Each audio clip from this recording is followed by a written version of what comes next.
Canon R5C in 2025. Is it still a good camera or nah? Let's talk about it. Welcome to the Barber Mosaic. Okay, so March of 2022, Canon dropped the Canon R5C. I think it was a response to our response to the Canon R5. The R5 came out, bro, it was a dope ass camera. We all loved it. I jumped straight on it, pre-ordered it, got it, and as a matter of fact, I got the Canon R5 and the Canon R6 at the same time. You know, kind of a big brother, little brother camera system. So I'm running with a 2-camera system, right? The problem with these cameras was that they overheated. We know what the problem was. The cameras overheated. Now we talk about the R5, 45 megapixel sensor, up to 8K 60 was the specs that came with the video. So this was a really dope camera on both sides, from a photo aspect as well as a video aspect. 2 dope cameras, right? We all knew that. Now the R6, 24.2 megapixels, I believe, 6K sensor down sampled, right? So it was good. It was great cameras, right? You take these cameras out for shoots, and the cameras start to overheat. So the backlash that Canon got from all of us, like, we were pissed, we were hot, because to get us so souped up for a camera like the R5 that just had so much great things going for it, but then to actually get it in real world use and the shit overheat, bro, like it was just a fucked up thing. So you saw, and now I'm gonna tell you what really did it too. All of the YouTubers that touted and praised the camera, you know, before we could get our hands on it.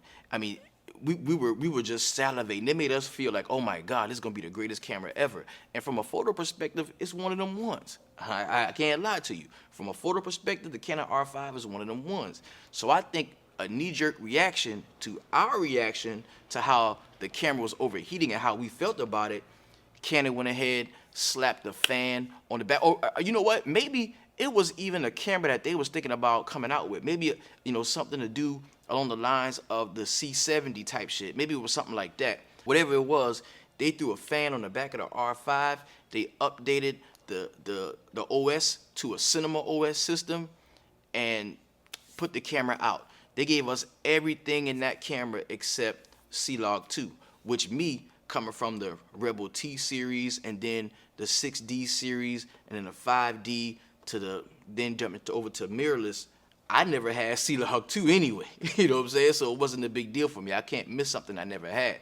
So boom, we got the C-Log 3. We do have some type of raw capabilities in the Canon R5C, and that was in 2022. It's now 2025, and it's my opinion that the Canon R5C is still the very best hybrid camera on the market. I'm gonna tell you why it beats out a lot of the Sony cameras. Because with this, at the price point, you're talking now, you can get one of these for cheap. Used, you can get them for three grand, maybe even less. I saw one for $2,800, right? Brand new, I think, like $3,400, $3,500, right? You get with this camera, man, and it's something that a lot of other camera manufacturers or the other camera manufacturers really don't get. The most important feature for me when it comes to the Canon R5C in video is the fact that you can crop. Not only can you crop to a Super 35 to give whatever lens you have a little bit more reach, bro, you can even crop into Super 16. And in that mode, you're still gonna get a 2K image. That's, mind you, down sample from an 8K sensor, you're still gonna get a 2K image. 6K at Super 35, and you can get 8K full frame. Think about that for a second. Let that sink in, bro. Let that sink in. You know how much money you can save on lenses if you take a 24 to 105, whether it's a f4 or f2.8, and you put it on your Canon R5C, and now you cropping in the Super 16, bro. You still Gucci. You're still good. You're still good. And for that reason alone, just that reason alone, that puts the Canon R5C in 2025 head and shoulders above a lot of those other cameras. I don't care whether it's Sony, Nikon, I don't care what it is. The reason that's really got me thinking about this was I follow a really dope content creator on YouTube, really dope YouTuber, Big Cook. and he was formerly like a Lumix shooter. I know he probably had other cameras, but he was really repping Lumix game real hard. And I don't even shoot Lumix. I never held a Lumix camera. I've seen people shoot with them, very few. But the fact that, you know, he was that passionate about his gear and his art and what he was doing, it made me pay a little bit more attention to the specs that other cameras are putting out. Because honestly, I'm a Canon guy. So for the most part of my career in photography and videography, I haven't really been paying attention to the specs of the other cameras because, you know, I am still so deeply invested into the Canon lenses. For me to try to pull out, for me to try to get up out of there, you know what I'm saying, I would probably lose, you know, especially since I invested in RF lenses. So I really hadn't been keeping up with the specs of the other camera companies, but hearing how he spoke about Lumix, and then him making his change from Lumix to the Nikon Z8, it made me really look around and look at other cameras and what they could provide. Because at this point, if I'm gonna make more money by switching systems, then whatever money that I lose getting out of a system, I make it back. That's the way I'm looking at it. And shout out to Big Cook for helping me to see things that way. So I looked around. I'm looking around. I'm looking at the Sony A7 IV. I'm looking at the A7 III. I'm looking at the FX3. I'm looking at, you know, of course, the Nikon Z8. I'm looking at all these other cameras. And, bro, there's no camera out right now. Bro, Canon just dropped the C80 and the C400. Love them. Love the C80. Love the C400. I even like the C70.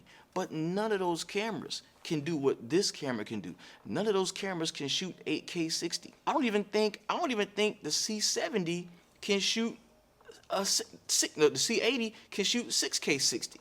None of these cameras can shoot 8K 60 raw, internal, right? And then when the R5 II came out a couple months back, and they dropped the new Canon battery, the P battery, when they drop that battery, and that battery goes in there and now I have full 8K 60 functionality with the R5C. Bro, I'm not buying no other motherfucking cameras. I'm not. And if I was to buy another camera, it'd be another R5C. Because the two cameras I do have right now that I shoot with, I have the R5C and I got an R6 Mark II.